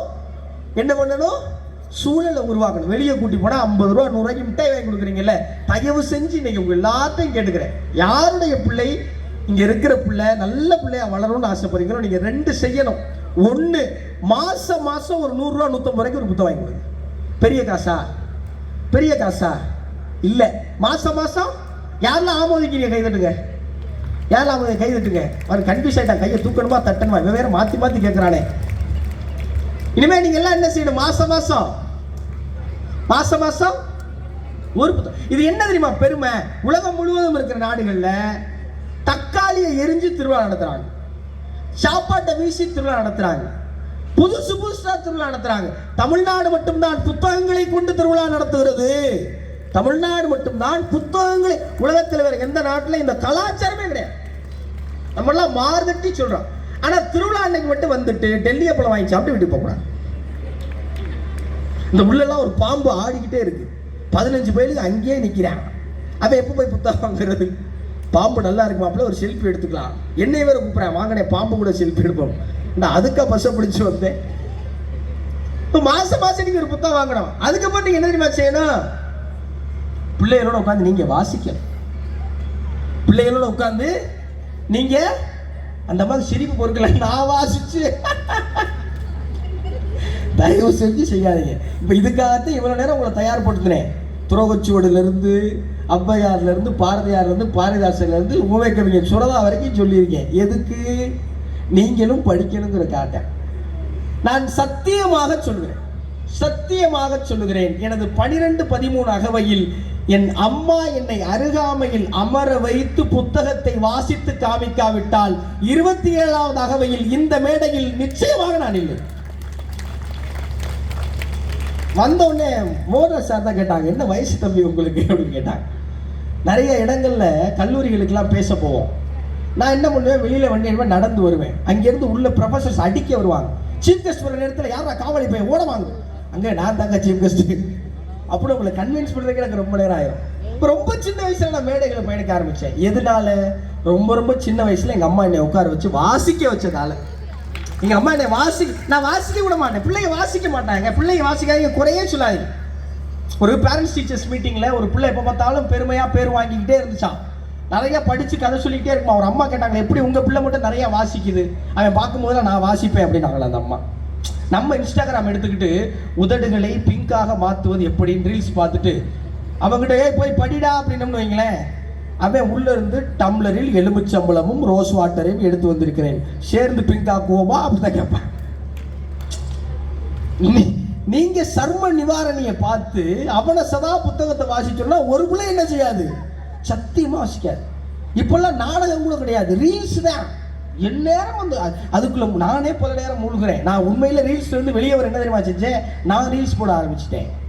அதனால அது மேல இப்பெல்லாம் ஒரு வெறுப்பு வந்துருது.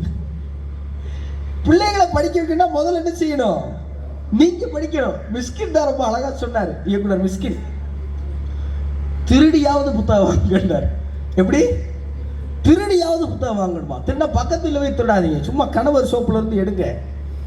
அவர் கையும் களவுமா பிடிச்சிட்டா கூட புத்தகம் வாங்க தாங்கன்னு சொன்னீங்கன்னா அவர் மன்னிச்சு விட்டுறாரு. அப்படியாம்மா, சரிம்மா. புத்தகம் வாங்குறதுக்காக நீங்க வீடு நிறைய ஒன்றும் இல்லைங்க, ஒரு 20-30 புத்தகம் உங்க வீட்டில் ஒரு அலமாரியில் இருக்கு, உங்க பையனுடைய ரூம்ல இருக்குன்னு வைங்களேன். அவன் சும்மாவது எடுத்து பார்ப்பானா மாட்டானா? பப்ஜியே விளையாண்டு போர் அடிச்சு கண்ணு வலிச்சு போன் சார்ஜ் போய் செத்து கிடக்கும் போதாவது போய் என்ன பண்ணுவேன், சரி கழுதை வாங்கி வச்சிருக்காங்க என்னன்னாவது திறந்து மோந்தாவது பார்ப்போம்னு எடுப்பேன். அவன் மோந்து பார்க்குற நேரம் பார்த்து நீங்க பிடிச்சிடணும். பிடிச்சா பக்கத்தில் உட்காந்து நீங்க வாசிக்கணும். தென்கட்சிக்கோ சுவாமிநாதன் ஐயா தான் சொல்லுவார், ரொம்ப சின்ன வயசா இருக்கும்போது கதை எழுதினாராம். முடிச்சிடலாமா? இன்னும் கொஞ்ச நேரம் பேசலாமா? வேணாங்கிறீங்க, பேசுங்கிறீங்களா? நல்லா தூக்கம் வருது தம்பி, பேசு. அதெல்லாம் இல்லை இல்லை, எல்லாரும் ஒரு நல்லா கை தட்டுங்க. அடிக்கடி செக் பண்ணிக்குவேன், ஏன்னா இருட்டுக்குள்ள ஒன்றும் தெரிய மாட்டேங்குது. தென்கட்சி என்ன பண்ணாரு, ரொம்ப சின்ன வயசுல 5ஆம் கிளாஸ் படிக்கும் போது கதை எழுதி அனுப்பியிருக்கிறாரு செய்தியில வர்றதுக்கு, நாளிதழ்ல பத்திரிகையில வர்றதுக்கு. அப்ப அந்த பத்திரிகை என்ன ஆயிடுச்சு, ரிஜெக்ட் ஆயிடுச்சு. கதை ரிஜெக்ட் ஆகி ஸ்கூலுக்கு வந்துருச்சு. எல்லா ஸ்கூல்லையும் இப்படி ஒரு வாத்தியார் இருந்திருப்பாங்க. அவர் தென்கட்சியை கூப்பிட்டு, சுவாமிநாதன் இங்க வா, என்னது கதை எழுதி பத்திரிகை அமிச்சங்க, காதை பிடிச்சி திரியிருக்காரு. படிக்க சொன்னா மக்களுக்கு கொண்டதுல கதை எழுதுறியா அப்படி காதை திரியிருக்காரு. அப்புறம் பார்க்கும்போது தான் தெரியுவார், கதை எழுத மட்டும் தெரியுது இல்ல, மார்க் வாங்க தெரிஞ்சா கதை மட்டும் எழுதல, ஹோம்ஒர்க் இப்படி காது திரிக்கிட்டே இருப்பார். இப்ப தென்கட்சி ஐயா வளர்ந்துட்டாரு, விவசாய கல்லூரியில் விவசாயம் படிச்சு முடிச்சுட்டாரு, கோடைப்பண்பலையில வானொலி அறிவிப்பாளராக இருக்கிறாரு. இப்போ அவருக்கு ஒரு அழைப்பு வருது, ஒரு வயசான பெரியவர் பேசியிருக்கார். தம்பி வணக்கம், நான் உங்களுடைய இன்றொரு தகவலை தொடர்ந்து கேட்குறேன், உங்களுடைய பெரிய ரசிகன் நான், என் பேர் இதுன்னு சொல்லியிருக்கார். தென்கட்சி ஐயா அப்படி பதிவு பண்றார். அவர் வேறு யாரும் இல்லை, நீ எல்லாம் கதை எழுத லாயக்கு என்று என்னை காதை திருக்கிய ஆசிரியர் தான். அப்போதெல்லாம் என் காதுகள் அவர் வசம் இருந்தது, இப்போது அவர் காதுகள் என் வசம் இருக்கிறதுன்னு எழுது. எப்படி இப்பெல்லாம் அப்பெல்லாம் அவர் காது என் காது அவர்கிட்ட இருந்துச்சு. இதை விட பெருசா யாரை நீங்க பழிவாக்கிட முடியும்? இதுக்கு நீங்க வாசிக்கணும். இதுக்கு நீங்க என்ன செய்யணும்? மிக நிச்சயமா நீங்க வாசிச்சா. ஏன் இந்த வாசிப்பு என்ன செஞ்சிடும் அப்படின்னா, உங்களை மனுஷனா மாத்திரும். வெவ்வேறு வாசிக்கிறதுனா வெறுமனே அறிவு சேகரிக்கிறது, அறிவியலை தெரிஞ்சுக்கிறது, தொழில்நுட்பத்தை தெரிஞ்சுக்கிறது, அது மட்டுமானா இல்லை. வரலாறு தெரிஞ்சுக்கிறது, தமிழ் படிக்கிறது, இலக்கியம் படிக்கிறது, அது மட்டுமா திருக்குறள் படிக்கிறது இல்லை. அப்படி சும்மா உங்க பிள்ளைகளை நேற்று பாபா திருடன் மணியம் பிள்ளை பத்தி சொன்னாரா? ஒரு திருடனுடைய வாழ்க்கை வரலாறு எவ்வளவு சுவாரஸ்யமா இருப்பார். இன்னும் வரிசை ஆரம்பத்திலாம் சொன்னாங்களா, கந்தருடைய 4 கதையெல்லாம் சொல்லி இதெல்லாம் தொடர்ந்து கேட்டுக்கிட்டே இருப்பேன். இதெல்லாம் என்ன செய்யும் தெரியுமா? உங்களை மனிதனாக பண்படுத்து. உங்களை என்ன செய்யும்? மனிதனாக பண்படுத்தி சும்மா வாசிக்கணும். யாருக்கெல்லாம் கவிஞர் நா. முத்துக்குமார் பிடிக்கும்? யாருக்கெல்லாம் பிடிக்கும்? நா. முத்துக்குமார் செத்து 10 வருஷம் ஆச்சு. போன வருஷம் நம்ம பக்கத்து தெருவில் செத்து போனவரை பத்தி யாருக்காவது ஞாபகம் இருக்கா? சரி, ஒரு மனுஷனுடைய ஆயுட்காலம் என்ன யாராவது சொல்லுங்க. ஒரு மனுஷன் நாய்க்கு 12, பூனைக்கு 8ன்னு நினைக்கிறேன். இப்ப நாயுடைய ஆயுட்காலத்தை அதிகரிக்கிறதுக்கு மாத்திரை வருது சார். அடுத்த வருஷம் வருதான், வெளிநாட்டில் கண்டுபிடிக்கிறாங்க. மனுஷனை காப்பாற்றதான் யாரும் இல்லை, நாயெல்லாம் காப்பாற்ற மருந்து. ஒரு மனுஷனுடைய ஆயுட்காலம் என்ன சராசரி யாராவது சொல்லுங்க? 70 சார் சொல்றாங்க. வேற அவ்வளவுலாம் எங்க சார் தாங்குது? 40ல நெஞ்சு அடைச்சிருந்துக்கிறீங்களா? 60, 70, ரொம்ப நாளைக்கு முன்னாடி 100 சொன்னாங்க. 100 அப்படின்னு முன்னாடி சொல்லிக்கிட்டு இருந்தாங்க. இப்ப யாருக்கு அதை சொல்ற அளவுக்கு தைரியம் இல்லாம போயிருச்சு. மனிதனுக்கு ஆயுளே கிடையாதுங்கிற. 2000 வருடத்திற்கு முன்பாக 1330 குறளை எழுதிய திருவள்ளுவன் இன்றும் வாழ்ந்து கொண்டிருக்கிறான். 2 நூற்றாண்டுகளை கடந்த பாரதி நம்மோடு வாழ்ந்து கொண்டிருக்கிறார். உலக அறிவியலால் வியந்து பார்க்கத்தக்க சாதாரண கடலோர கிராமத்து சிறுவன் ஐயா அப்துல் கலாம் இன்றும் வாழ்ந்து கொண்டிருக்கிறார். 10 ஆண்டுகளுக்கு முன்பாக இறந்து விட்ட போதிலும் தன்னுடைய 50வது பிறந்த நாளை நா. முத்துக்குமார் எல்லோராலும் கொண்டாடப்படும் வகையில் வாழ்ந்திருக்கிறார். நா. முத்துக்குமாருடைய 10வது வருஷ பிறந்த நாளை இயக்குனர் ராம்ல இருந்து எல்லாரும் கொண்டாடினாங்க. நா. முத்துக்குமாருடைய பாட்டை யாரெல்லாம் கேட்டிருக்கீங்க? கேட்டீங்களா? இங்க இருக்கிற பிள்ளைகள்லாம் எடுத்து பிடிச்சிட்டு போய் நா. முத்துக்குமாருடைய அணிலாடு மூன்றில் கீழே இருந்த அண்ணன் சொன்னாங்க. அணிலாடு மூன்றில் ஒரு புத்தகம் இருக்கு, வேடிக்கை வார்ப்புன்னு ஒரு புத்தகம் இருக்கு. இது 2 விகடன் பதிப்பகம். இது இல்லாம நா. முத்துக்குமாருடைய கவிதையும் நா. முத்துக்குமாருடைய கட்டுரைகளும் டிஸ்கவரி புக் பேலஸ் ஒரு பெரிய பெரிய தொகுப்பா போட்டிருக்காங்க. நீங்க இதை தயவு செஞ்சு உங்க பிள்ளைகளுக்கு வாங்கி கொடுங்க. ஏன் வாங்கி கொடுக்கணும் அப்படிங்கறத தெளிவா சொல்லிடுறேன். நா. முத்துக்குமார் அவரோட 10ஆம் வகுப்பு பரீட்சை எழுதிட்டு இருக்காரு. இப்ப நான் சொன்னேன்ல, கூட உட்கார்ந்து பெற்றோர்கள் வாசிக்கணும்னு. ஏன் தெரியுமா? ஒரு 10வது படிக்கிற பையனை பத்தின ஒரு கதை வருதுன்னு வைங்களேன். அது யாருக்கான கதை? 10வது படிக்கிற பையனுக்கான கதை. அந்த கதையில என்ன இருக்கும்? எப்படி படிக்கிறது, மார்க் வாங்குறது இல்ல. 10வது படிக்கிற பையனுடைய அப்பா எப்படி இருக்கணும்னு அந்த கதை சொல்லுது. யாருக்கு சொல்லுது? 10வது படிக்கிற பையனோட அப்பா எப்படி இருக்கணும். இதை யாருக்காவது எங்கேயாவது சொல்லி இருக்குமா? எந்த பேரண்ட்ஸ் டீச்சர்ஸ் மீட்டிங்லாவது பேரண்ட்ஸ் எப்படி இருக்குன்னு சொல்றாங்களா? இல்ல. இப்ப ரொம்ப ரேரா இங்க பேரண்டிங் மீட்டிங்லாம் நடந்துகிட்டு இருக்குன்னு வைங்களேன். பேரண்டிங் கோச்சிங்லாம் இப்ப புதுசா கொண்டு வராங்க. ஆனா நா. முத்துக்குமாருடைய வேடிக்கை வார்ப்போன் கதையை அணிலாடு மூன்றில் எடுத்து படிச்சீங்கன்னா ஒரு அப்பா எப்படி இருக்கணுங்கிற அந்த கதை சொல்லிடு. நா. முத்துக்குமார் 10ஆம் கிளாஸ் பரீட்சை உட்கார்ந்து படிச்சுட்டு இருக்காரு. அவங்க அப்பா உள்ள இருந்து வராங்க. நா. முத்துக்குமாருடைய அப்பா ஒரு தமிழ் ஆசிரியர். அவர் ஒரு அரசு பள்ளியில தமிழ் ஆசிரியர் இருந்தவர். அவருடைய வரலாறே பெருசு. நாகராஜன் அவர்களுடைய வரலாறு பெருசு. அவர் சொல்றாரு நா. முத்துக்குமார்ட்ட, டே எப்படியே உட்காந்து படிச்சுட்டே இருக்காரா, கொட்டையில ரத்த கண்ணீர் படம் போட்டிருக்கேன், போய் பார்த்துட்டு வானாராம். நா. முத்துக்குமார் அப்பா என்ன சொல்லியிருக்காரு?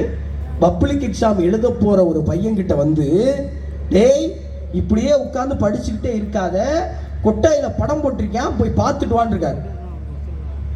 இப்ப நா. முத்துக்குமார் என்ன செஞ்சிருப்பாரு? புத்தகத்தை தூக்கி போட்டுட்டு குடியா காசல் வாய், இல்லப்பா நாளைக்கு பரீட்சை இருக்கு நான் படிக்கிறேன்னு சொன்னாங்க. இப்ப நா. முத்துக்குமார் இதை சொல்லி முடிச்சு கடைசியா என்ன எழுதுறாரு தெரியுமா? அப்பா, அன்று மட்டும் நீங்கள் என்னிடம் வந்து, தம்பி பரீட்சை இருக்கிறது, படத்துக்கெல்லாம் போகக்கூடாது, ஒழுங்கா உட்கார்ந்து படி என்று சொல்லி இருந்தால் மிக நிச்சயமாக அன்று இரவு நான் படத்திற்கு போயிருப்பேன். நீங்கள் எனக்கு எப்படி வாழ வேண்டும் என்று கற்றுக் கொடுத்தீர்கள். நா. முத்துக்குமார் அப்பா பத்தி எழுதுறார். இது யாருக்கானது? 10வது படிக்கிற பையனுக்கானதா? இல்ல, 10வது படிக்கிற பையனுடைய அப்பாவுக்கானது. ராமத்துக்குமார் காலேஜ் படிக்கிறார். பார்க்க கூடாத படம் ஓடுகிற ஒரு தியேட்டர், புரியும் நினைக்கிறேன், இப்படிதான் நாகரிகமா சொல்ல முடியும், சரியா? பார்க்க கூடாத படங்களை ஓட்டுகிற ஒரு தியேட்டர் காஞ்சிபுரத்தில் போய் ஃப்ரெண்ட்ஸோட பார்க்குறாங்க. படம் பார்த்துட்டு வெளியில வர்றாங்க. வெளியில வந்தா டீ கடையில் அப்பா மாதிரி தெரியுது. செத்தோண்டாண்டு சைக்கிள் திருப்பிட்டார். இதை இமேஜின் பண்ணி பார்த்துக்கிறங்க. நீங்க அப்பாவா கூட இருந்துக்கிறீங்க. நீங்க இப்போ உங்க அப்பாவை கற்பனை பண்ணிக்கிறீங்க. பார்க்கக்கூடாத படம் பார்த்துட்டு வெளியில வரும்போது எதிர்த்தாப்புல இருக்கிற டீ கடையில் ஃப்ரெண்டு கூப்பிட்டு, மச்சான் அங்கே பாடுறா உங்க அப்பாடாங்கிறார். திரும்பி பார்த்துட்டு அப்பாவா இல்லையான்னு கூட தெரியாம வண்டியை கிளப்பிட்டா வண்டி சைக்கிள். அப்போதான் செயின் எல்லாம் கலரும்ல, செயின் எல்லாம் கலருது. குட்டு குட்டுன்னு ஓடியாந்தாச்சு. ஓடியாந்து வீட்டுக்கு வந்தாச்சு. நாமத்துக்குமாருடைய அம்மா வந்து அவருடைய 7 வயசுல இறந்து போயிடறாங்க. நாமத்துக்குமாருடைய அப்பாவும் தினந்தோறும் பழக்கம் என்னன்னா சேர்ந்து உட்காந்து சாப்பிட்டுட்டு தூங்குறது அவங்களுடைய வழக்கம். அன்னைக்கு ரொம்ப சீக்கிரமா தூங்குன மாதிரி நடிக்கிறார். அப்பா வந்துட்டாங்க வீட்டுக்கு. அப்பா எல்லாம் தூங்கிட்டாங்க. மறுநாள் காலையில ரொம்ப சீக்கிரமா, வழக்கமா காலேஜுக்கு போறதை விட ரொம்ப சீக்கிரமா கிளம்பி வெளியே போறதுக்காக நாமத்துக்குமார் தயாராகிறார். இப்ப நாமத்துக்குமார் அப்பா கண்டிக்கணும். நம்மளா இருந்தா என்ன செய்வோம்? பெல்ட்டை எடுத்து கட்டி வச்சு உரின்னு உரிச்சிருவோம், இல்ல புலம்பி அழுது செத்துருவோம். இதைத்தானே 2 பேரும் செய்வோம். ஒண்ணு அவனை அடிப்போம், இல்ல நம்மளை துன்பப்படுத்திக்குவோம். நாமத்துக்குமார் அப்பா என்ன செஞ்சாரு? நாமத்துக்குமாரை கூப்பிட்டு, எப்பயும் வழக்கமா 5 ரூபா பேக்கெட் பண்ணி கொடுக்கறது வழக்கம். அன்னைக்கு 10 ரூபா கொடுத்தாராம். எதுக்குப்பா 10 ரூபா அப்படின்னு தயங்கிக்கிட்டே கேட்கிறார் நாமத்துக்குமார். இல்லப்பா வச்சுக்க, படங்கிடத்துக்கு போறதுக்கு பயன்படும் சொல்லியிருக்கேன். அன்னைக்கு பிறகு நான் திரையரங்கு பக்கம் தலை வைக்கவே இல்லைன்னு நாமத்துக்குமார் எழுதி முடிக்கிறார். இது யாருக்கானது? இது யாருக்கானது? காலேஜ் படிக்கிற பையனுடைய அப்பாவுக்கான. இப்படி ஒரு அப்பாவை வளர்த்தானே சொல்றோம்ல, முதியோர் இல்லத்துல கொண்டே விட்டுறாங்க, அதுல கொண்டே விட்டுறாங்க, இதுல கொண்டே விட்டுறாங்க, இப்படிலாம் நம்ம சொல்றோம்ல. இப்படி ஒரு பையனை வளர்த்தா அந்த பையன் எப்படியா வளருவான்னா, நாமத்துக்குமாருடைய அப்பா ரொம்ப வறுமையில, ரொம்ப கடன்பட்டு, ரொம்ப ஏழ்மையில, ரொம்ப கஷ்டத்துல. இதை நாமத்துக்குமாருடைய பையன்ட்ட அண்ணன் சொல்றார், எங்க அப்பா ரொம்ப கடன்ல இருந்தாருப்பா, அந்த கடன்லாம் நான் தான் அடைச்சேன் அப்படின்னு நாமத்துக்குமார் சொல்றாரு. அப்ப பையன் ஆதவன் கேட்கிறாரு, எதுக்குப்பா தாத்தா கடன் வாங்கினாரு? புத்தகம் வாங்குறதுக்காக கடன் வாங்கினாருப்பா. கைதட்டுங்க நாமத்துக்குமாருடைய அப்பா. எது கடன் வாங்கியிருக்காரு? 1,00,000 புத்தகம் இருக்குமா வீட்டுக்குள்ள. அந்த வீட்டுக்கு கதவே கிடையாது. என்ன கிடையாது? அந்த வீட்டுக்கு கதவே கிடையாது. நாமத்துக்குமாரோட வீடு கூடிச வீடு, ஓட்டையா இருக்குங்கிறதுக்காகவே நாமத்துக்குமாரோட நண்பர்கள் அந்த வீட்டுக்கு கூட்டி வர முடியாதுன்னு வெக்கப்பட்டார் நாமத்துக்குமார். ஆனா அந்த வீட்டுக்கு என்ன இருக்கும்? 1,00,000 புத்தகம் இருக்குமா. நாமத்துக்குமாரோட அப்பா சொல்லுவாராம், நல்ல வேறடா எனக்கு இங்கிலீஷ் தெரியல, எனக்கு தமிழ் மட்டும் தெரிஞ்சதால தமிழ் புத்தகங்களை மட்டும் வாங்கி நம்ம கடனாளியா இருக்கோம், இங்கிலீஷும் தெரிஞ்சிருந்தா அவங்க எல்லாம் பிச்சைக்காரன் ஆக்கியிருப்பான்னு சொல்றாங்க நாமத்துக்குமார் அப்பா. அவ்வளவு புத்தகங்களை வாங்கி படிச்ச மனுஷன். அப்ப சொல்றாரு நாமத்துக்குமார், உங்க தாத்தா புத்தகங்களா வாங்கினாருப்பா, அந்த கடன்லாம் நான் தான் அடைச்சேன். இப்படியாக புத்தகங்களால் வளர்க்கப்பட்டால் ஒரு 6 வயது சிறுவனுடைய பதில் என்னவா இருக்கு தெரியுமா? ஆதவன் சொல்றாரு, நல்லது தானப்பா, நீயும் கடன் வாங்கி புத்தகம் வாங்கு, அந்த கடனை நான் அடைக்கிறேன்னு ஒரு 6 வயசு பையன் சொல்லி. இதை வாசிப்பு தான் கொடுக்கும். இதை எதுதான் கொடுக்கும்? வாசிப்பு தான் கொடுக்கும். நாமத்துக்குமார் உங்க அப்பா பத்தி சொல்லுவார். எல்லாரும் ஒரு நிமிஷம் உங்க அப்பா பத்தி யோசிச்சுக்கிட்டீங்கன்னா இது உங்களுக்கு கரெக்டாக வாய்ப்பு இருக்கு.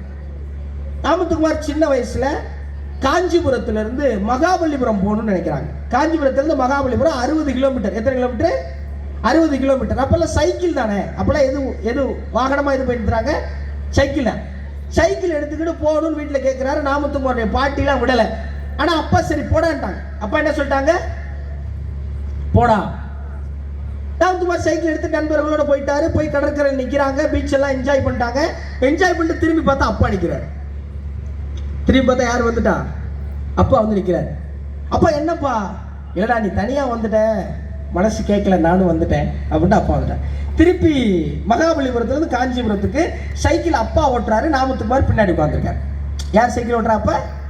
இது எழுதும் போது அந்த புத்தகத்தை எழுதுவார், என்னை எப்போதும் நீங்கள் தான் சைக்கிளில் வைத்து மிதித்து கொண்டே இருந்திருக்கிறீர்களப்பா, ஒருபோதும் உங்களை வைத்து என்னை அழுத்துவதற்கு நீங்கள் அனுமதித்ததே கிடையாது, அன்றும் அதே போல்தான் என் நண்பர்களோடு பேசிக்கொண்டே வந்தீர்கள்.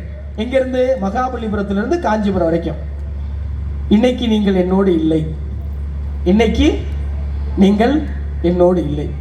மகாபலிபுரத்திலிருந்து காஞ்சிபுரம் வரும்போதெல்லாம் உங்களோடு சைக்கிளில் வந்த ஞாபகம் தான் எப்போதும் இதயத்தை கடக்கிறது. என்னால் அன்று வந்த பாதையை இன்று வரை கடக்க முடியவே இல்லையப்பா. என்னால் இன்று வரை அந்த பாதையை கடக்க முடியவே இல்லை.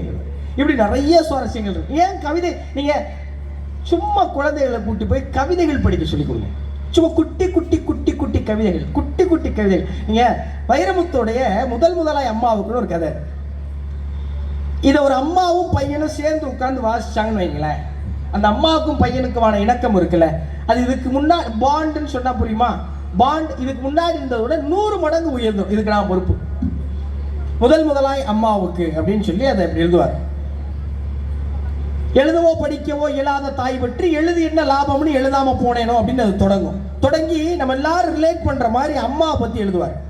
கண்ணு காது மூக்கோட கருப்பா ஒரு பிண்டம் இடப்பக்கம் கிடக்கையில என்னென்ன நினைச்சிருப்பேன். எப்படி? கண்ணு காது மூக்கோட கருப்பா ஒரு பிண்டம் இடப்பக்கம் கிடக்கையில என்னென்ன நினைச்சிருப்பேன். கத்தி எடுப்பவனோ, களவாட பிறந்தவனோ, ஊரையாள வந்திருக்கும் தாசில்தாரி வந்தானோ, இந்த விவரங்கள் ஏதொன்னும் புரியாம நெஞ்சூட்டி வளர்த்த ஒன்ன நினைச்சா அழுக வரும் அப்படின்னு எழுதுவார். பெத்த உடனே ஒரு அம்மாவுக்கு தெரியுமா நம்ம என்ன ஆக போறோம்னு? இவன் என்ன கத்தி எடுக்கிறவனா, களவாட பிறந்தானா, ஊரையாள வந்த தாசில், இந்த விவரங்கள் ஏதொன்னும் தெரியாம நெஞ்சூட்டி வளர்த்த ஒன்ன நினைச்சா அழுக வரும். கதக்கதன்னு களிக்கிண்டி களிக்குள்ள குழி வெட்டி நல்லெண்ண கருப்பட்டி கலந்து தருவாயே, தொண்டையில அது இறங்கும் சுகமான இளஞ்சூடு மண்டையில இன்னும் மசமசன்னு நிக்கணுமா. இப்போ நமக்கே கழுதிங்கணுங்கிற ஆசை வந்துடும். இதை பார்த்தா ஒரு அம்மா அன்னைக்கு மயனுக்கு களிகிண்டி கொடுப்பாங்க. அவன் நூடுல்ஸ் கேட்க மாட்டான். நல்ல முறையில் களிகிண்டி வெல்லம் போட்டு கொடுத்தா பிள்ளைக்கு உண்மையிலே பிடிக்கும். நம்ம தான் அவன் நூடுல்ஸ் சாப்பிட்றான்னு நினச்சிக்கிட்டு இருக்கோம். கதகதன்னு களிக்கிண்டி களிக்குள்ள குழி வெட்டி நல்லெண்ண கருப்பட்டி கலந்து தருவாயே, தொண்டையில் அது இறங்கும் சுகமான இளஞ்சூடு மண்டையில் இன்னும் மசமசன்னு நிற்கிறம்மா.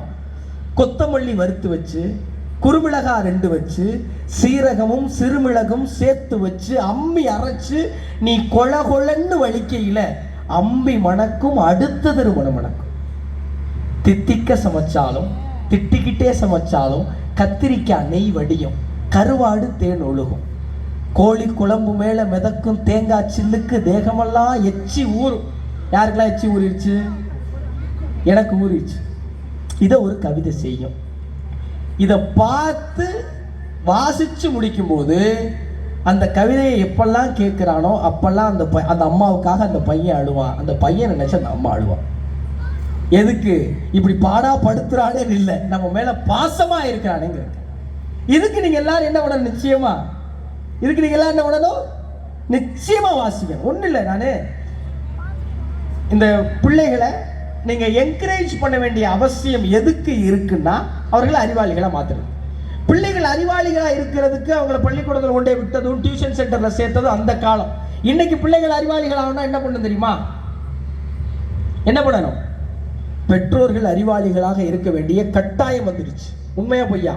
முன்னாடிலாம் என்ன பண்ணோம்? நம்ம வீட்டில் பெரியவங்க எல்லாம் பேசிக்கிட்டு இருக்கப்ப நம்ம போனோம், ஏய் உனக்கு ஒன்றும் தெரியாது உள்ள போம்பாங்க, போய் உள்ள போய் உட்காந்துருவோம். இன்னைக்கு 2 குட்டி பையில வீட்டு வாசல்ல உட்காந்து பேசிக்கிட்டு இருக்காங்க. என்னப்பா பேசிக்க, உங்களுக்கு ஒன்றும் தெரியாது போங்கிறாங்க. நம்மள என்ன பண்ணிருக்கோம்? ஆமான்னு சொல்லிட்டு கிளம்பி போயிருக்கோம். அதை பெருமையாக வேற நினைக்கிறோம். என் புள்ள பார்த்தா எவ்வளவு அறிவா இருக்கு, அவன் உன்னை ஏமாத்திட்டு இருக்கான்டா. அது தெரியாம என் புள்ள அறிவா இருக்கு, என் புள்ள அறிவா இருக்கு, என் புள்ள அறிவா இருக்கு, என் புள்ள அறிவா இருக்கு. எதுல அறிவா இருக்கு? அதை தெரிஞ்சுக்க வேண்டிய கட்டாயம் பொறுப்பு யாருக்கு இருக்கு? யாருக்கு இருக்கு? பெற்றோர்களுக்கு இருக்கு. உங்கள் பிள்ளை அறிவாக இருக்க வேண்டும் என்றால் உங்கள் பிள்ளையை விட நீங்கள் அறிவாக இருக்க வேண்டிய அவசியம் இருக்கு. நீங்க இப்ப 2-3 நாளைக்கு முன்னாடி விஷ்ணுபுரம் சரவணன் ஒருத்தர் ஒற்றை சிறகு ஓவியான ஒரு புத்தகத்துக்கு சாகித்ய அகாடமி விருது வாங்கியிருக்காரு. கண்டிப்பா அந்த புத்தகத்துள்ளால இருக்கும். அதுல என்னதான் இருக்குன்னு உங்க பிள்ளைகளுக்கு வாங்கி கொடுங்க. அது குழந்தைகளுக்கான புத்தகம். 2 புத்தகம் வாங்கிச்சு. குழந்தைக்கான புத்தகத்தை மட்டும்தான் பரிந்துரைக்கிறேன். ஒரு ஒரு ஒரு அறிவு, ஒரு கல்வி என்ன செஞ்சோம்னா ரொம்ப சாதாரணங்க. இந்த கடைசி அது ஒன்னே ஒன்று சொல்லிட்டு நான் அதை நிறைவு செஞ்சுக்கலாம். ரொம்ப நேரமா பேச விரும்பல. 1 மணி நேரம் ஆயிடுச்சா? ஆயிருக்குமா? போதுங்கிற அளவுக்கு ஆயிடுச்சு. பரவாயில்ல. ஒரு கிராமம், பட்டிக்காடு. அங்க ஒரு சின்ன பையன், ரொம்ப சின்ன பையன் பள்ளிக்கூடத்துக்கு போறான். அவனை யாருடைய உட்கார்ந்து படிக்க விட மாட்டாங்க. என்ன சொல்ல மாட்டாங்க? எல்லா பிள்ளைகளும் பெஞ்சில் உட்கார்ந்து இருக்கு, இவன் கீழே கூட உட்காரக்கூடாது. வீட்டுல இருந்து வரும்போதே ஒரு சாக்கு துணி எடுத்துட்டு வந்துடணும். என்ன எடுத்துட்டு வந்துடணும்? சாக்கு துணி எடுத்துட்டு வந்துடணும். அதை கீழே போட்டு அது மேல உட்காந்து படிக்கணும். ஏன்? அவன் உட்கார்ந்தா தீட்டு போட்டுருவான். அவன் உட்கார்ந்தா என்ன பண்ணிடும்? தீட்டு போட்டுரும். பள்ளிக்கூடத்துல தண்ணி குடிக்கிறதுக்கு பானை வச்சிருக்காங்க. அந்த கோலையில அவன் குடிக்க கூடாது. எல்லாரும் குடிக்கிறாங்கல்ல டம்ளர், அதுல அந்த பையன் என்ன பண்ணக்கூடாது? தண்ணி குடிக்க கூடாது. அவன் எதுல குடிக்கணும்? அவன் கையில பிடிச்சு குடிக்கணும். படிக்க போன இடங்கள் எல்லாம் நிராகரிக்கிறாங்க. படிக்க போன இடங்கள்ல நீ வந்தா தீட்டுக்கிறாங்க. நீ வந்தா தீட்டு, நீ தொட்டா தீட்டு, நீ பார்த்தா தீட்டு, நீ வந்தாலே தீட்டுக்கிறாங்க. அந்த பையன் வளர்ந்து படிச்சு இந்த உலகத்தின் மிக நீளமான அரசியலமைப்பு சாசனமாக இருக்கிற இந்தியாவின் அரசியலமைப்பு சாசனத்தை தீட்டு அம்பேத்கர் உலகத்திலே மிக நீளமான பாருங்க, படிச்சாச்சு, பாரிஸ்டர் பட்டம் வாங்கியாச்சு, இந்தியாவின் மிக முக்கியமான தலைவராகாச்சு. இப்ப அரசியலமைப்பு சாசனத்தை எழுதுறதுக்கு 7 பேர் கொண்ட குழு அமைக்கிறாங்க. எத்தனை பேரு? 7 பேர். ஒரு தாழ்த்தப்பட்ட சமூகத்தை சேர்ந்த ஒருத்தர் அந்த குழுல இருக்கான்னு ஒரு ஆள் ரிசைன் பண்ணிட்டு போயிடுறாரு. 6 பேர் ஆயிடுச்சு. ஒரு ஆள் எங்க மாநிலத்தை நான் டெவலப் பண்ண வேண்டிய பொறுப்பு இருக்குன்னு அங்கே போயிடுறாரு. இன்னொரு ஆள் வெளிநாடு போயிடுறாரு. 2 பேர் டெல்லியில இல்ல, ஒரே ஆளா. எந்த ஆளா? ஒரே ஆளா உட்கார்ந்து இரவு பகலாக உழைத்து இந்தியாவின் மிக நீளமான அரசியலமைப்பு செஞ்ச அம்பேத்கர் 64,000 புத்தகத்தை படிச்சிருக்காரு. இது வரலாறு. எத்தனை புத்தகம்? எத்தனை புத்தகம்? 64,000 புத்தகம். அந்த மனுஷன் அரசியல் மட்டும் படிக்கல, அறிவியல் மட்டும் படிக்கல, தத்துவியல் மட்டும் படிக்கல, கோழிப்பண்ணை வளர்ப்பு முத கொண்டு படிச்சிருக்காரு. ரிசர்வ் பேங்க் ஆஃப் இந்தியா இன்னைக்கு நம்ம பார்க்கிறோம்ல, RBI, அது உருவாக்கப்பட்டது அவர் எழுதிய ஒரு புத்தகத்தின் பின்னணியில் இருந்து. இந்த உலகத்திலே அதிகமான உலகத்தை எடுத்துங்க, உலகத்தில் இந்தியா அதிக மக்கள் தொகை உள்ள நாடா இருக்கலாம், ஆனா இந்த உலகம் முழுவதும் யார் ஒருத்தருக்கு அதிகமான சிலை இருக்கு தெரியுமா? அம்பேத்கர் தான். அம்பேத்கர் தான் உலகத்திலே. இங்க லண்டன்ல பாரிஸ்டர் பட்டம் காந்தி வாங்கினாரு, நேரு வாங்கினாரு, எல்லாம் வாங்கினாங்க. ஆனா பாரிஸ்டர் பட்டம் வழங்குகிற அலுவலகம் இருக்குல்ல, அந்த கிரேஸ்ங்கிற அலுவலகத்துல ஒருத்தருக்கு மட்டும்தான் ஒரு தனி அறை ஒதுக்கி அவர் படமும் வைத்திருக்கிறார்கள். அது டாக்டர் அண்ணல் அம்பேத்கர் அவர்களுக்கு மட்டும்தான். இந்த பெருமையெல்லாம் உங்களுக்கு கிடைக்குன்னா நீங்க அம்பேத்கர் 2 கையால எழுதுவாராம். 2 கையால எழுதுறத அவர் விளையாட்ட செய்யல. ஒரு கையில எழுதி எழுதி எழுதி கை வீங்கி எழுத முடியாத போது இடது கையிலும் எழுத பயிற்சி பண்ணியிருக்கார் அம்பேத்கர். அப்படிங்க அவ்வளவு படிச்ச அம்பேத்கர் ஆகலாம். ஓரளவாவது படிச்சாதான் ஏதாவது ஆகலாம். அதனால வைய தலைமை கொள்வதற்கு மட்டுமல்ல, வாழ்வதற்கும் நீங்கள் வாசிக்க வேண்டும். இங்க இருக்கிற எல்லா பெரியவர்களும் புத்தகம் வாங்குங்க, பிள்ளைகளை பக்கத்துல உட்கார வச்சு படிக்க வைங்க. எல்லோரும் வாழ்வில் வளம் பெற நலம் பெற என்னுடைய அன்பு நிறைந்த வாழ்த்துகள். நன்றி.